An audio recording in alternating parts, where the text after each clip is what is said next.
Good morning and welcome to PW only IAS. स्वागत है आप सभी लोगों का हमारे आज के इस करंट अफेयर्स के सेशन में। आज 10 अक्टूबर 2023 है। तो चलिए अपने सेशन की ओर आगे बढ़ते हैं। आगे बढ़ने से पहले जॉन एफ कैनेडी का एक स्टेटमेंट यहां पर हमारे सामने है। The time to repair the roof is when the sun is shining. जब आपका समय बिल्कुल बढ़िया चल रहा हो तभी तैयारी का सबसे बेस्ट टाइम होता है। जैसे अभी आपके एग्जामिनेशन को 229 दिन बाकी हैं। जब एग्जाम नजदीक आएगा तो आपके ऊपर ऑफ कोर्स प्रेशर होगा और आप अपनी तैयारी में स्पीड लेकर आ जाएंगे, लेकिन उस प्रेशर में आप वो प्रोडक्टिविटी अवेल नहीं कर पाएंगे जो रिक्वायर्ड है। तो प्रोडक्टिविटी अवेल करने का जो सबसे बेस्ट टाइम है वो अभी है, यानी कि अभी सन शाइन कर रहा है, आपके पास टाइम है और आप प्रेशर में नहीं है। तो अपनी तैयारी को बिल्कुल स्पीड दीजिए और एनर्जी के साथ प्रिपरेशन में अभी से लग जाइए, ताकि जब समय नजदीक हो एग्जामिनेशन का तो आपको बहुत प्रेशर फील ना हो। तो चलिए आगे बढ़ते हैं। आगे बढ़ने से पहले एक सबसे खास बात, ये मेरा टेलीग्राम चैनल है। आप सभी लोग जो इस वीडियो को सुन रहे हैं सबसे पहले जाके इस टेलीग्राम चैनल को ज्वाइन कर लीजिएगा। इसका जो सबसे बढ़िया सा फायदा होगा वो ये होगा कि इस पूरे सेशन की जो पीडीएफ है मैं वो इस टेलीग्राम चैनल में अपडेट कर दूंगा, तो बाद में आपके रिवीजन में बड़ी सहूलियत हो जाएगी। और दूसरा, मैं आप लोगों से लास्ट में इस सेशन के कुछ एमसीक्यूज पूछता हूं जिसमें प्रीवियस ईयर के क्वेश्चंस भी होते हैं, और उसका जवाब मैं इस टेलीग्राम चैनल में नेक्स्ट डे पोस्ट कर दूंगा। एट द सेम टाइम, अगर मुझे आप लोगों से कोई भी चीज शेयर करनी है, कोई स्पेसिफिक न्यूज आ गई या फिर कोई भी थॉट है जो मैं चाहता हूं कि वो आप तक पहुंचे, मैं उसे इस टेलीग्राम चैनल में शेयर करूंगा, तो वो आप तक पहुंच जाएंगे। कुल मिला के एक कम्युनिकेशन पॉइंट होगा मेरे और आपके बीच में, जहां पर मैं जो कुछ भी आपके साथ शेयर करना चाहता हूं वो इसके जरिए शेयर कर पाऊंगा। तो मैं और आप जुड़ पाएंगे इस टेलीग्राम चैनल के थ्रू। ये आप या तो इस क्यूआर कोड से सीधे ज्वाइन कर लीजिए, या फिर आपका जो इसका लिंक है वो डिस्क्रिप्शन बॉक्स में मिल जाएगा, आप उसको क्लिक करके भी इस चैनल को ज्वाइन कर सकते हैं। तो इसको आप ज्वाइन कर लीजिएगा ताकि पीडीएफ वगैरह, एमसीक्यू के आंसर्स वगैरह सब वहां पर आपको मिल जाएं। चलिए, ये कई सारे इंपॉर्टेंट आर्टिकल्स हैं जो आज हमें डिस्कस करने हैं, लेकिन उसके पहले देखेंगे कि हेडलाइंस में क्या है। यहां पर द हिंदू की जो हेडलाइन है उसमें सबसे पहले तो जो 5 राज्यों में नवंबर में इलेक्शंस होने वाले हैं उनका जिक्र किया गया है, और वो राज्य है छत्तीसगढ़, मिजोरम, मध्य प्रदेश, राजस्थान और तेलंगाना। 2024 में होने वाले जनरल इलेक्शन के पहले ये एक वार्म अप इलेक्शन जैसा होगा। जो यहां पर जैसा परफॉर्म करेगा उससे ये समझ में आ जाएगा कि आने वाले इलेक्शंस में वो कैसा परफॉर्म करने वाले हैं।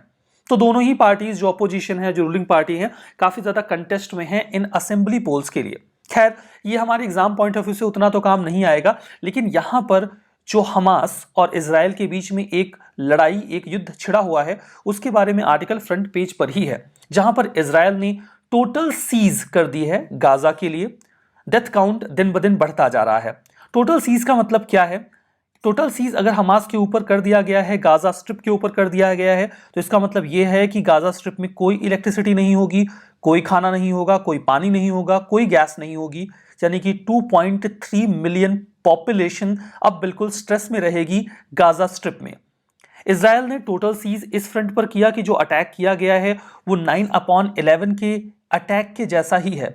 इजराइल की मीडिया ने अभी रिपोर्ट्स में यह बताया कि इजराइल के सदर्न पार्ट में कम से कम 900 लोगों की जान जा चुकी है, और जो टोल्स हैं डेथ के गाजा में वो भी 570 के आसपास, 560 के आसपास पहुंच चुके हैं। गाजा के ऊपर बहुत मैसिव अटैक किया गया इजराइल के द्वारा उसके बाद, और उन्होंने आसमान में बताया कि बिल्कुल स्मोक पूरा भरा हुआ है, इतने सारे अटैक्स किए गए हैं। हमास ने यह क्लेम किया कि जो इजराइल के एयर स्ट्राइक्स हैं उसमें उनके 4 कैप्टिव्स भी मारे गए हैं। इजराइल ने यह कहा कि 3 लाख की जो आर्मी है उसे साउथ की ओर डिप्लॉय किया जा रहा है। लगभग 1000 मिलिटेंट यानी कि लड़ाके हैं जिन्होंने अटैक करके रखा हुआ था सदर्न पार्ट ऑफ इजराइल में, उन्हें वहां से भगाया गया है। और इजराइल का यह कहना है कि सदर्न पार्ट में अब उनका कंट्रोल है, लेकिन ये अटैक्स जारी रहेंगे और ये वॉरफेयर भी आगे बढ़ता रहेगा। तो इजराइल और हमास के बीच की इस लड़ाई के बारे में यहां पर फ्रंट पेज पर है। द हिंदू में फ्रंट पेज पर ही 2 न्यूज़ और हैं जो कि काफ़ी ज़्यादा इंपॉर्टेंट हैं। यहाँ पर ये जो न्यूज़ है वो जजेस के सिलेक्शन के बारे में है, जहाँ पर सुप्रीम कोर्ट ये कहता है कि जो जजेस का सिलेक्शन है उसमें डिले एडवाइजेबल नहीं है। इसके ऊपर हमने एक डिटेल आर्टिकल डिस्कस किया था, जहाँ पर मैंने आपको बताया था कि एक कोलेजियम होता है जो एक्चुअली में ये सभी इलेक्शंस का जो रिकमेंडेशंस हैं उनको देता है। जो कोलेजियम होता है उसमें एक तो सुप्रीम कोर्ट के सीजेआई होते हैं और इसके अलावा जो 4 सीनियर मोस्ट जज होते हैं वो भी इसका पार्ट होते हैं। तो जो 4 सीनियर मोस्ट जजेस हैं वो भी इसका पार्ट होते हैं। तो कुल मिला के 5 लोगों से मिलकर बनता है ये कोलेजियम। कोलेजियम जो नाम रिकमेंड करता है, उन नामों के रिकमेंडेशन के बाद उनकी जांच पड़ताल का जो काम है वो एक्चुअली में गवर्नमेंट करती है, और वो जब उस नाम को नॉड दे देते हैं, अपनी सहमति दे देते हैं, तो वो नाम चले जाते हैं प्रेसिडेंट ऑफ इंडिया के पास, और प्रेसिडेंट उसे वंस अप्रूव्ड तो उन्हें अपॉइंट कर दिया जाता है। यहां पर जो नाम दिए गए हैं इस कोलेजियम के द्वारा, उन नामों को होल्ड करके रखा हुआ है गवर्नमेंट ने, ऐसा आरोप है। यहां पर देखिए कुछ नामों के ऊपर आपत्ति है जिस वजह से ये पूरा अप्रूवल नहीं दिया जा रहा है। तो सुप्रीम कोर्ट ने यह बोला कि कोलेजियम में जो नाम सजेस्ट किए गए हैं, देखो एक चीज बहुत अच्छी है कि यहां पर सुप्रीम कोर्ट ने इस बात को एडमिट किया कि उनसे भी गलती हो सकती है। ऐसा नहीं है कि वो जो सारे नाम भेज रहे हैं वो सारे के सारे सही हैं, लेकिन अगर कुछ नाम फॉल्टी हैं तो आप उसे होल्ड कर दो, लेकिन जो नाम फॉल्टी नहीं है उसे तो अप्रूव किया जाना चाहिए। जस्ट बिकॉज कुछ नामों में आपत्ति है, सारे के सारे जो अपॉइंटमेंट हैं उन्हें होल्ड करना किसी भी तरीके से एडवाइजेबल नहीं है। तो यहां पर ये क्वेश्चन मार्क्स रेज किए जा रहे हैं गवर्नमेंट की ओर से कि जो कुछ नाम हैं वो अप्रोप्रिएट नहीं है। बट ठीक है, अगर कुछ नाम अप्रोप्रिएट नहीं है तो उन्हें ही होल्ड किया जाना चाहिए, ना कि पूरे प्रोसेस को। बिकॉज जैसे कि हमने अपने पास्ट आर्टिकल में डिस्कस किया था कि बहुत सारे बड़े ह्यूज नंबर में जो केसेस हैं वो पेंडिंग पड़े हुए हैं, और इस तरीके से अगर अपॉइंटमेंट्स को डिले किया गया तो जो पेंडिंग केसेस हैं हम उनका कोई भी सॉल्यूशन ड्रॉ नहीं कर पाएंगे। तो ये पूरा आर्टिकल तो जजेस के सिलेक्शन के बारे में है, और सुप्रीम कोर्ट ने जो अपना एक सॉफ्ट रवैया दिखाया है कि उनसे गलती हो सकती है, और अगर गवर्नमेंट को कुछ नामों के ऊपर आपत्ति है तो उसके एवज में वो सारे नामों को होल्ड ना करें, और उनसे जो गलती हो गई है उन नामों के ऊपर जरूर क्वेश्चंस रेज किया जा सकता है। That's okay. यहां पर जो हमारा आर्टिकल है वो क्लॉडिया गोल्डिन ने 2023 का इकोनॉमिक्स का नोबेल प्राइज जीता है अपने रिसर्च वर्क के ऊपर जो जेंडर गैप के ऊपर है। इस आर्टिकल को हम बहुत ही डिटेल से डिस्कस करने वाले हैं, तो उसे डिस्कस करेंगे द हिंदू में ही। अगर आप देखोगे तो आपको आगे एक और आर्टिकल मिलेगा जो कि लेबर फोर्स पार्टिसिपेशन के ऊपर किए गए या अनएम्प्लॉयमेंट के ऊपर किए गए एक सर्वे के बारे में है। इस आर्टिकल को भी हम डिटेल से डिस्कस करने वाले हैं जो कि पीरियोडिक लेबर फोर्स सर्वे के बारे में है। इस आर्टिकल को डिटेल से डिस्कस करेंगे। इंडियन एक्सप्रेस पे चलते हैं। इंडियन एक्सप्रेस में भी फ्रंट पेज पर जो आपको पहला आर्टिकल मिलेगा वो गाजा का जो पूरा एक सीज किया गया है हमास के द्वारा, इजराइल के द्वारा हमास के अगेंस्ट में, उसी के बारे में है, और जो बॉम्बिंग्स वगैरह की गई हैं उसी के बारे में है। यहाँ पर अगेन जो डेथ टोल है वो 1200 से 1300 के आसपास पहुंच गया है, और ये कंटिन्यूअसली बढ़ता जा रहा है। आप इकोनॉमी के पेज पर जाओगे तो अगेन सेम आर्टिकल है जो द हिंदू में दिया गया है, that is about periodic labour force survey. तो इस आर्टिकल को एज आई टोल्ड यू कि हम बहुत ही विस्तार से डिस्कस करने वाले हैं। तो अब आइए आर्टिकल देख लेते हैं। क्लॉडिया गोल्डविन जिन्हें इकोनॉमिक्स का नोबेल प्राइज मिला है, इसके पूरे आर्टिकल को कवर करते हैं। यहाँ पर कुछ बातों को बहुत ही ध्यान से समझिएगा कि इकोनॉमिक साइंसेस का जो नोबेल प्राइज है ये दिया गया है क्लॉडिया गोल्डविन को, क्योंकि इन्होंने विमेन लेबर मार्केट आउटकम में हमारी अंडरस्टैंडिंग को बेहतर किया। अब ये अंडरस्टैंडिंग कैसे बेहतर की गई, इस चीज़ को बहुत ही ध्यान से पहले तो समझिए। इसके पहले हार्वर्ड यूनिवर्सिटी के एक प्रोफेसर हैं और तीसरी महिला हैं जिनको इकोनॉमिक्स का ये प्राइज़ दिया गया है। 1969 से इकोनॉमिक्स का नोबेल प्राइज़ दिया जा रहा है। इसके पहले 2009 में इलिनोर ऑस्ट्रॉम को ये प्राइज़ दिया गया था एज अ विमेन, और एस्थर डुफ्लो को 2019 में प्राइज़ दिया गया था। इन्होंने एक्चुअली में क्या बताया है जिसके ऊपर इन्हें ये नोबेल प्राइज़ दिया गया है? इन्होंने एक ट्रेंड बताया। उन्होंने कहा ऐसा नहीं है कि विमेन का जो लेबर फोर्स में पार्टिसिपेशन है वो केवल गिरता रहा है, बल्कि वो कहती हैं कि इसमें एक यू शेप बनता है। और ये यू शेप कैसे बनता है उसको समझिए। पहले जो एग्रीकल्चरल इकोनॉमी थी वहाँ पर महिलाएं खेतों में काम किया करती थी। तो जब एग्रीकल्चरल इकोनॉमी हुआ करती थी तो महिलाओं की जब एक बार शादी हो भी जाती थी तो उसके बाद भी वो एग्रीकल्चर में जाके काम करती थी, उसमें कोई प्रॉब्लम नहीं थी। लेकिन जब इंडस्ट्रियल इकोनॉमी की शुरुआत हुई और फैक्ट्रीज में जाकर काम करने की ज़रूरत पड़ी तो महिलाओं ने शादी के बाद फैक्ट्रीज में जाना बंद कर दिया।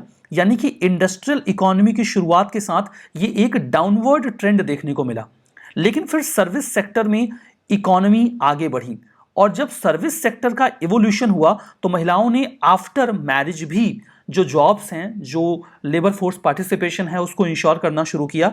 यानी कि सर्विस सेक्टर के आने के बाद उन्होंने वापस से पार्टिसिपेट करना शुरू किया लेबर फोर्स में। तो इस लिहाज से एक यू शेप बनता है, मतलब पहले एग्रीकल्चरल इकोनॉमी में विमेन पार्टिसिपेशन अच्छा था, लेकिन जब इंडस्ट्रियल इकोनॉमी आती है तो ये पार्टिसिपेशन गिरता है, और फर्दर जब सर्विस सेक्टर की इकोनॉमी इवॉल्व होती है तो ये पार्टिसिपेशन फिर से बढ़ना शुरू हो जाता है। तो ये जो यू शेप इन्होंने स्ट्रक्चर बताया हुआ है, इसको बताते हुए इन्होंने 200 सालों का ट्रेंड इवैल्यूएट किया है, और इसी ट्रेंड को इवैल्यूएट करने की वजह से इन्हें ये नोबेल प्राइज दिया गया है। तो आपको ये समझ में आ गया कि नोबेल प्राइज इन्हें एक्चुअली में क्यों दिया गया है। अगर आपको इतनी बात क्लियर हो गई है तो मैं कुछ बातें और बता देता हूं आपको। इन्होंने एक्सप्लेन किया कि जो स्ट्रक्चरल चेंजेस और सोशल नॉर्म्स हो रहे हैं उनकी वजह से विमेन के ऊपर रिस्पॉन्सिबिलिटी घर की और फैमिली की बढ़ गई, और ये भी कारण रहा कि उनका जॉब में जो पार्टिसिपेशन है वो गिर गया। ये फंडामेंटल बातें अगर आपने यहाँ पे समझ ली हैं तो मैं एक बार आपको वापस से आर्टिकल के ऊपर लेके चलता हूँ और कुछ बातें और एक्सप्लेन करता हूँ। जैसे सिंपल सी बात, सबसे पहले तो यही है कि इन्होंने 200 सालों की पूरी हिस्ट्री को खंगाला, और 200 सालों की हिस्ट्री को खंगाल कर इन्होंने बताया कि विमेन का जो पार्टिसिपेशन है उसमें हमें एक यू शेप देखने को मिलता है। और ये यू शेप क्या है वो आप समझ गए हो, इस पूरे यू शेप को आप समझ गए हो, ये यू शेप कैसे इवॉल्व हुआ है। तो याद करो, जब एग्रीकल्चरल इकोनॉमी थी तो विमेन का पार्टिसिपेशन अच्छा था, लेकिन जब लेबर इकोनॉमी शुरू हुई, इंडस्ट्रियल इकोनॉमी शुरू हुई तो पार्टिसिपेशन गिर गया। लेकिन जैसे ही सर्विस सेक्टर में वापस से इकोनॉमिक डेवलपमेंट शुरू हुआ तो वापस से ये एक कर्व ऊपर की ओर उठने लगा। यहां पर इन्होंने एक बात और हाईलाइट की है, देयर वाज अ टाइम जब यूएसए में 1990s का ये जिक्र करती हैं, विमेन का लेबर फोर्स में पार्टिसिपेशन सबसे ज्यादा था, लेकिन ये पार्टिसिपेशन बाद में कम होने लगा। और यहां पर ये क्वेश्चन मार्क्स लगाती हैं कि आखिर ये पार्टिसिपेशन क्यों कम हुआ। आज दुनिया में यूएसए में सबसे ज्यादा लेबर फोर्स पार्टिसिपेशन तो नहीं है। अब यहां पर जो नोबेल प्राइज कमेटी है वो एक चीज को और हाईलाइट करती है कि क्लॉडिया जी ने प्रॉब्लम तो बता दी कि हाँ यू शेप का हमें ट्रेंड देखने को मिलता है, पहले जो लेबर फोर्स में पार्टिसिपेशन है वो कम हुआ और उसके बाद ये पार्टिसिपेशन बढ़ गया, बट इन्होंने कोई सोल्यूशन नहीं बताया। अब आपके मन में एक सवाल आ सकता है कि एक ऐसी महिला को नोबेल प्राइज दिया जा रहा है जिसने कोई सिर्फ एक प्रॉब्लम बता दी और उस प्रॉब्लम के ऊपर हमें कोई सोल्यूशन नहीं बताया, तो फिर हम किस तरीके से नोबेल प्राइज दे रहे हैं। बट आपको यहां पर एक बात और समझनी होगी, हम बहुत ब्रॉड इशू को डिस्कस कर रहे हैं। ब्रॉड इशू का मतलब यह है कि we are discussing gender parity, gender equality. और जेंडर इक्वलिटी अगर हम इकोनॉमिक फील्ड में डिस्कस कर रहे हैं तो इसका कोई एक सिंगल सॉल्यूशन नहीं हो सकता। अगर आपको ऐसा लगे कि हाँ कोई एक सिंगल सॉल्यूशन ड्रॉ किया जा सकता है और ये कुछ बहुत यूनिक बता सकती हैं, तो ऐसा पॉसिबल भी नहीं है। लेकिन आप समझो कि ये डिस्कवरी फिर भी इंपॉर्टेंट इस लिहाज से हो जाती है क्योंकि अगर आपको रियल सिचुएशन ना पता हो तो आप सही तरीके से प्रॉब्लम को सॉल्व भी नहीं कर पाओगे। तो जो रियल सिचुएशन है, जो रियल प्रॉब्लम है, उस पूरे ट्रेंड को हाईलाइट करने का इन्होंने काम किया, इसलिए इन्हें इसके लिए क्रेडिट दिया जा रहा है, जबकि इन्होंने कोई सॉल्यूशन ड्रॉ नहीं किया और सिर्फ प्रॉब्लम को हमारे लिए हाईलाइट कर दिया है। यहां पर प्रॉब्लम को हाईलाइट करने के साथ ही साथ एक चीज और इन्होंने हाईलाइट करी है कि जो एजुकेशन है, स्ट्रक्चरल चेंजेस की जब वो बात करती हैं कि एक महिला कितनी ज्यादा एजुकेटेड है, ये भी इस बात पर निर्भर करेगा कि वो किस तरीके से जॉब्स में पार्टिसिपेट करेंगी। एट द सेम टाइम एक बड़ा स्ट्राइकिंग पॉइंट है जो उन्होंने बताया है, मैं आपको बताना चाहता हूं कि एक फैमिली में जो मदर हैं उन्होंने लेबर फोर्स में कैसे पार्टिसिपेट किया, ये बात सीधे सीधे प्रभावित करती है उनकी डॉटर को। मतलब वो इस चीज को देखती हैं और उनकी जो चॉइसेस होती हैं वो मोर एंड लेस उनकी मदर से इन्फ्लुएंस्ड होती हैं। तो अगर माँ ने बेटर पार्टिसिपेट किया है लेबर फोर्स में तो जो उनकी बेटी हैं, डॉटर हैं, वो ज़्यादा अच्छा पार्टिसिपेट करेंगी, वो ज़्यादा इन्वॉल्व होंगी। लेकिन अगर उनकी मदर ने पार्टिसिपेट नहीं किया तो बहुत कम चांसेस हैं कि उनका पार्टिसिपेशन यहाँ पर इंश्योर होगा। आई होप कि आप ये भी समझ गए कि नोबेल प्राइज इकोनॉमिक्स में क्यों दिया गया, जबकि सिर्फ एक प्रॉब्लम हाईलाइट की गई है, सॉल्यूशन नहीं बताया गया है, लेकिन 200 सालों का ट्रेंड बताया गया है। और ये जो ट्रेंड है ये मदद करेगा किसको, पॉलिसी मेकर्स को, कि अब अगर वो पॉलिसी मेकिंग कर रहे हैं तो वो इस चीज को संज्ञान में लें कि 200 सालों से विमेन का लेबर फोर्स में पार्टिसिपेशन कैसा रहा है, उसका ट्रेंड क्या रहा है, बेटर पॉलिसी मेकिंग की जा सकेगी। तो चलिए, ये पूरा आर्टिकल भी आपने समझ लिया और इसके पूरे इक्वेशंस भी समझ लिए। मैं आपको बता देता हूं कि नोबेल साइंस में एज सच कोई नोबेल प्राइज होता नहीं है, क्योंकि नोबेल प्राइज तो देखो 1901 से दिया जा रहा है। 1968 में जो स्वीडन का सेंट्रल बैंक है उसने इस नोबेल प्राइज को इंस्टीट्यूट किया और 1969 से ही इसको दिया जा रहा है। 69 में पहली बार जैन टिम्बरजिन और रैगनर फ्रेस्को ये नोबेल प्राइज पहली बार दिया गया था। तो ये तो चलिए आपने समझ लिया। हम देखते हैं अपना अगला आर्टिकल। अगला आर्टिकल जो है वो मोरक्को के फॉसिल्स के बारे में है, जिससे हमें बहुत कुछ नया जानने को मिला है। क्या नया जानने को मिला है ये आपको बताता हूँ। जॉर्ज कुवियर जो कि 19वीं सेंचुरी में बहुत ही जाने माने पैलियोंटोलॉजिस्ट हुआ करते थे। पैलियोंटोलॉजिस्ट कौन होते हैं? वो लोग होते हैं जो जमीन में दफन फॉसिल्स को स्टडी करते हैं। जैसे कोई जानवर पहले मर गया, पेड़ पौधे मर गए, तो वो फॉसिल्स बन जाते हैं, तो उनको स्टडी करने का काम पैलियोंटोलॉजिस्ट किया करते हैं। इन्होंने इस चीज को दोहराया था कि जो कोई जियोलॉजिकल कैटास्ट्रॉफ आया रहा होगा, जैसे कि अर्थक्वेक, सुनामी, वोल्केनिक इरप्शन या लैंडस्लाइड, और उसकी वजह से सडनली जो डायनासोर्स थे वो मारे गए। लेकिन इसको लेकर काफी लंबी थ्योरी है। सभी लोगों के मन में सवाल होता है कि डायनासोर्स अचानक से कैसे मर गए, जो पूरी धरती को एक समय डोमिनेट किया करते थे। आज से 66 मिलियन साल पहले क्रिटेशियस पीरियड में एक्चुअली में डायनासोर्स खत्म होते हैं, और डायनासोर्स के साथ उस समय जो एग्जिस्टेंस में 90% स्पीसीज थी वो भी धरती से खत्म हो गई। अब ये क्रिटेशियस पीरियड क्या है, देखिए यहां पर जियोलॉजिकल टाइम स्केल दिया गया है, और यहां पर 3 एरा है, पैलोजोइक एरा, मेसोजोइक एरा और सिनोजोइक एरा। मेसोजोइक एरा में यहां पर आपको ट्रियासिक पीरियड दिखता है, और ये है जुरासिक पीरियड, जिसके ऊपर खूब सारी मूवीज बनाई गई है ना, जुरासिक पार्क, जुरासिक वर्ल्ड में भी आप लोगों ने देखी भी हो डायनासोर्स की ये मूवी। और ये जो जुरासिक वर्ल्ड में खूब सारे डायनासोर्स आए, वो फाइनली इसके ऊपर ये जो क्रिटेशियस पीरियड है यहीं पर खत्म हो गए।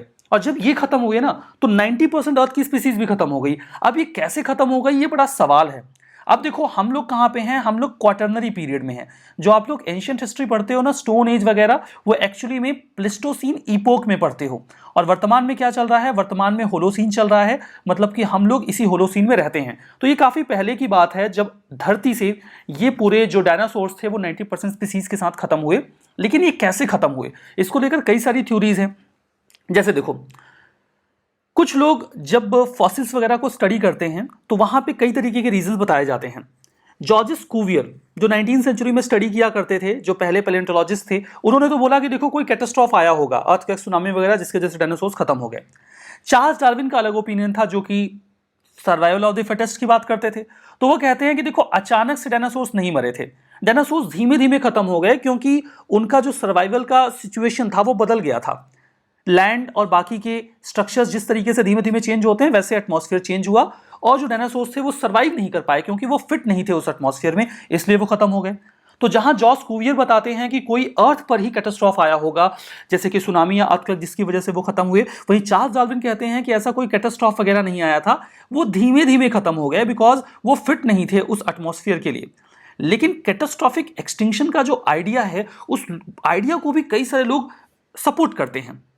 ऐसा माना जाता है कि क्रिटेशियस पीरियड के आखिरी समय में शायद कोई एक बहुत बड़ा एस्टेरॉइड आके धरती से टकराया, और उसकी वजह से ये सारे डायनासोर्स मारे गए।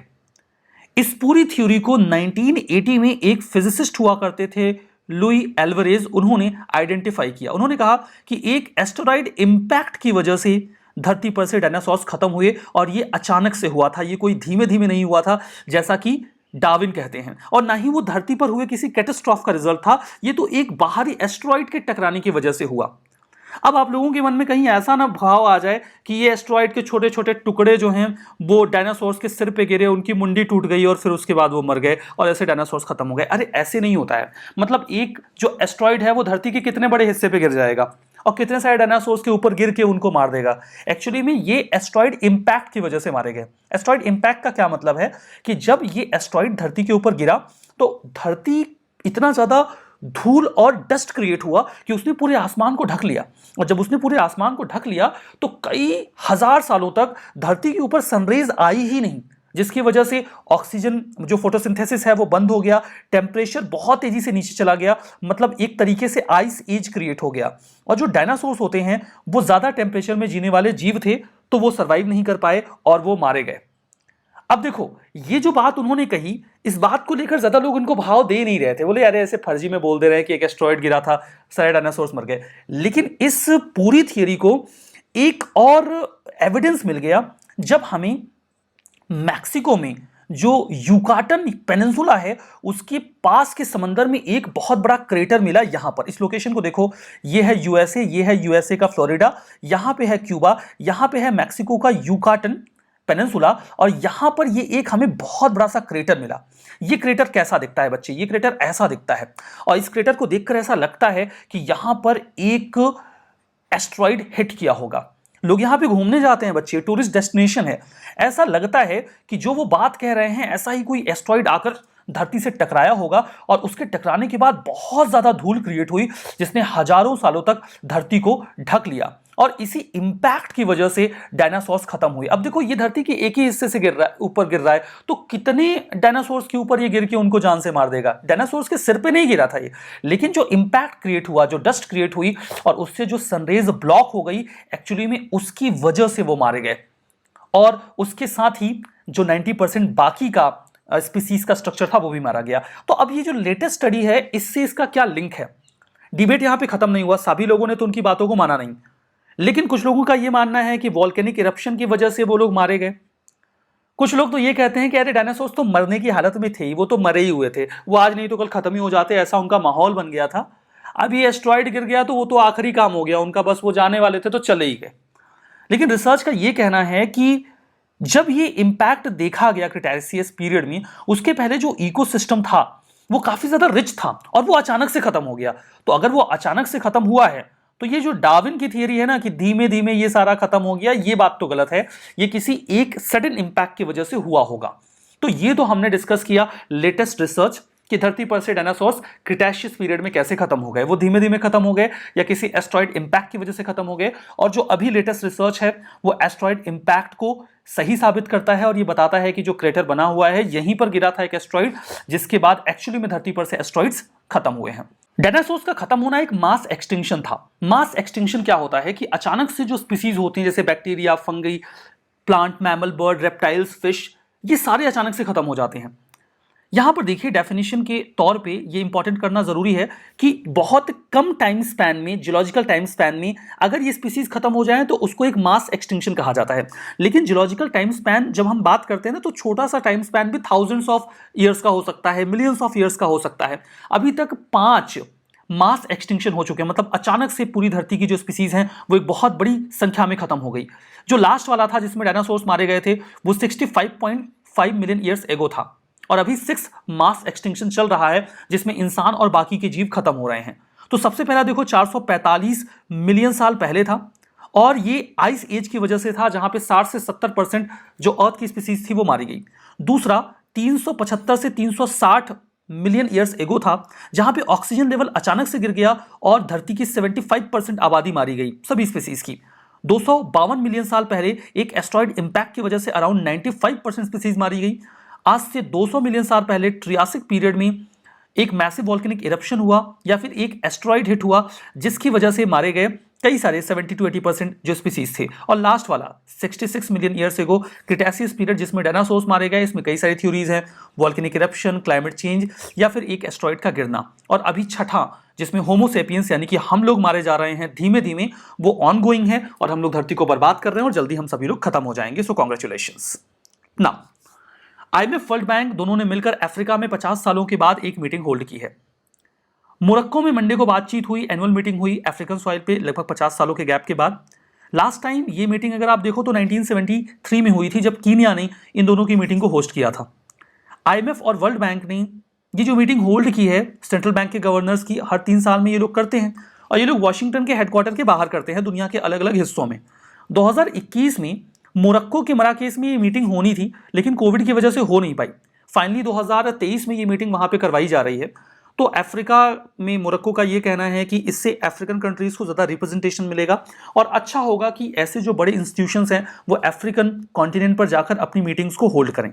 थोड़ी बहुत बातें IMF के बारे में बताता हूँ। IMF 1944 में बनाया गया था ब्रेटन वुड कॉन्फ्रेंस में।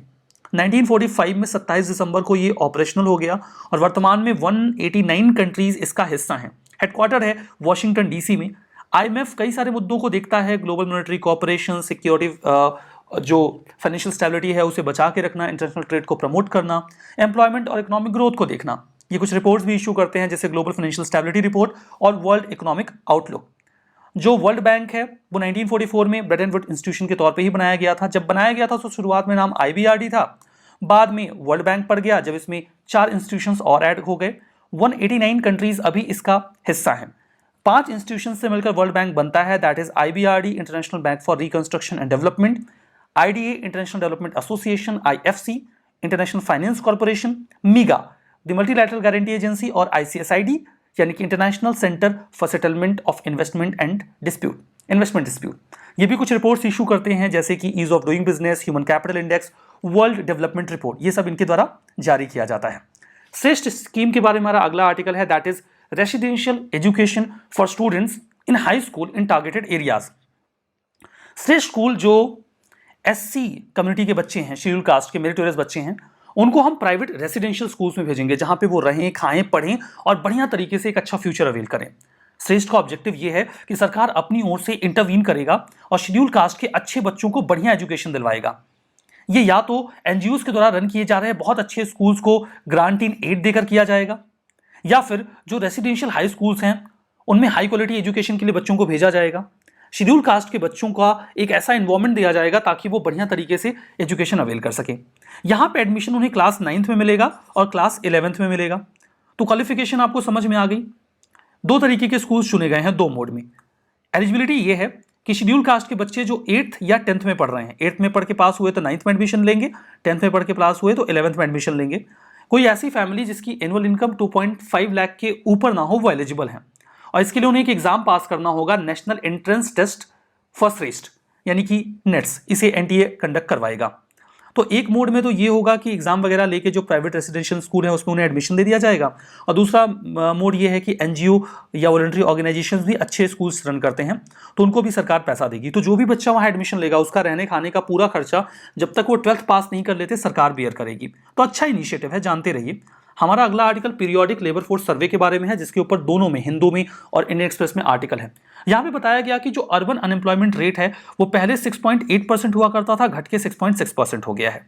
Ministry of statistics and programme implementation ने जो डेटा रिलीज किया उसके अकॉर्डिंग अब यहाँ पे लेबर फोर्स पार्टिसिपेशन रेट का जो डेटा है अर्बन एरियाज में वो ये बताता है कि अप्रैल जून में जो 47.5% लेबर फोर्स पार्टिसिपेशन था वो 48.8% हो गया। इतना स्पेसिफिक डेटा आपके काम नहीं आएगा, लेकिन फिर भी थोड़ा सा समझ लो। और जब हम बात करते हैं लेबर फोर्स पार्टिसिपेशन की, मतलब वो लोग जो एक्चुअली में जॉब कर रहे हैं, वो लोग जो जॉब कर सकते हैं उसमें से कितने लोग जॉब कर रहे हैं, और जो लोग जॉब कर सकते हैं उसे 15 साल के ऊपर माना जाता है। मतलब 15 साल के ऊपर के वो लोग जो जॉब कर सकते हैं उसमें से कितने लोग कर रहे हैं, इसी बेसिस पे ये वैल्यूएशन होता है। यहां पे देखो, जो मेल हैं उनका लेबर फोर्स में पार्टिसिपेशन 73.5% है, जबकि फीमेल का भी इंक्रीज हुआ है। वो पहले 20.9 था तो वो 23.2% हो गया। तो बस एक ट्रेंड देखो कि ट्रेंड में हमें इंक्रीज देखने को मिल रही है। वर्कर पॉपुलेशन रेशियो, मतलब कितनी पॉपुलेशन है उसमें कितने लोग काम कर रहे हैं, ये पहले 43.9% था और 2022 में ये अप्रैल जून में बढ़कर 45.5% हो गया 2023 के। अब इसमें मेल और फीमेल में भी अंतर होता है, जहां पे मेल 68.3% पे था तो 69.2% पे चले गए, फीमेल जो 18.9% पे थी 21.1% पे चली गई। इतना डेटा ना आपने याद करना है, ना याद रहेगा, ना एग्जाम में काम आएगा, बस ट्रेंड जानते रहो। तो जो अनएम्प्लॉयमेंट रेट है वो भी कम हुआ है, 7.6% से 6.6% हो गया है। तो ये सारी बातें तो आपने इस सर्वे के बारे में देख ली। मैं आपको इस सर्वे के बारे में बता देता हूं। ये survey national sample survey office NSSO करता है पीरियोडिकली। अप्रैल 2017 में इसको कंडक्ट किया गया था, उसके बाद अभी भी किया गया है। जो PLFS है वो प्राइमरली 2 चीजों के ऊपर फोकस करता है। एक तो एम्प्लॉयमेंट और अनएम्प्लॉयमेंट का डेटा क्या है, उसके इंडिकेटर में वर्कर पॉपुलेशन रेशियो और लेबर फोर्स पार्टिसिपेशन रेट और अनएम्प्लॉयमेंट रेट कैलकुलेट किया जाता है। और दूसरा ये एस्टिमेट करते हैं अनएम्प्लॉयमेंट इंडिकेटर्स को, जैसे कि अनयूजुअल स्टेटस क्या है, रूरल एरिया में कैसा स्टेटस है, अर्बन एरिया में कैसा है। तो लेबर फोर्स पार्टिसिपेशन रेट का मतलब ये है कि लेबर फोर्स में कितने लोग पॉपुलेशन में काम कर सकते हैं और कितने लोग कर रहे हैं। वर्कर पॉपुलेशन रेशियो में देखा जाता है कि परसेंटेज ऑफ एम्प्लॉयड पर्सन पूरे पॉपुलेशन में कितने लोग हैं। अनएम्प्लॉयमेंट रेट का मतलब यह है कि पहले अनएम्प्लॉयमेंट कितना था, अब कितना है। और करंटली वीकली स्टेटस में ये देखा जाता है कि एक्टिविटी स्टेटस फंडामेंटली ये लोग डिटरमाइन करने की कोशिश करते हैं। रेफरेंस पीरियड लिया जाता है पिछले 7 दिनों का, जब भी सर्वे किया जा रहा है उसके बेसिस पे, और एक वीक में एक पर्सन के काम करने का स्टेटस क्या है उसे यहाँ से इवेलुएट कर लिया जाता है। तो चलिए, ये सारी बातें आपने यहाँ पे कवर कर ली हैं। म्यांमार में अभी हैवी फ्लड आया हुआ है जिसमें 10,000 लोग डिस्प्लेस हुए हैं। म्यांमार की लोकेशन आप देख सकते हो, ये है इंडिया, यहाँ पे है बांग्लादेश, ये है इंडिया का नॉर्थ ईस्टर्न रीजन, और हमारी बॉर्डरिंग कंट्री यहाँ पर म्यांमार है। म्यांमार चाइना के साथ बॉर्डर करता है अपनी बाउंड्री को लाओस के साथ और थाईलैंड के साथ, तो लोकेशन म्यांमार की आप यहां पे देख पा रहे हो। चलो मैं आपसे कुछ पीवाईक्यूज पूछता हूं, जैसे कि मेकॉन्ग रिवर अंडमान सी में फ्लो करती है, थेम्स एरिस सी में, वोल्गा कैस्पियन सी में और जाम्बेजी इंडियन ओशन में। आपको बताना है कौन सा पेयर करेक्टली मैच है और कौन सा नहीं। जवाब मुझे कमेंट बॉक्स में चाहिए, आंसर मैं आपको अगले दिन दे दूंगा। कहां पे? टेलीग्राम चैनल में, जिसको आपको ज्वाइन करना है। दूसरा क्वेश्चन 2016 का है, फाइनेंशियल कमेटी के बारे में, international monetary and financial committee के बारे में। IMFC ऐसे मैटर को डिस्कस करता है जो ग्लोबल इकोनॉमी के बारे में है और एडवाइस देता है IMF को कि वो कैसे काम करें। दूसरा ये है कि वर्ल्ड बैंक ऑब्जर्वर के तौर पे IMFC की मीटिंग में पार्टिसिपेट करता है। कौन सा स्टेटमेंट सही है, कौन सा गलत, अपना जवाब कमेंट बॉक्स में आप जरूर से दीजिएगा। और अगेन रिपीट करता हूं, आप टेलीग्राम चैनल को तुरंत ही ज्वाइन कर लीजिएगा, क्योंकि PDF अभी मैं तुरंत वहां पे अपडेट कर दूंगा, जो आपको मिल जाएगा। और कल जो मैंने आपसे MCQs पूछे थे उसका आंसर भी मैं वहां पे अपडेट कर दूंगा, और भी बहुत सारी बातें हम वहीं पर देखने वाले हैं। तो ज्वाइन टेलीग्राम चैनल, जिसका डिस्क्रिप्शन कमेंट बॉक्स में दिया गया है, या फिर आप सिंपली इस QR कोड को भी स्कैन कर सकते हो। तो आज का सेशन यहीं पर रोकते हैं, मिलेंगे आपसे कल के सेशन में बहुत सारी और न्यूज आर्टिकल्स के साथ। तब तक के लिए बहुत बहुत धन्यवाद।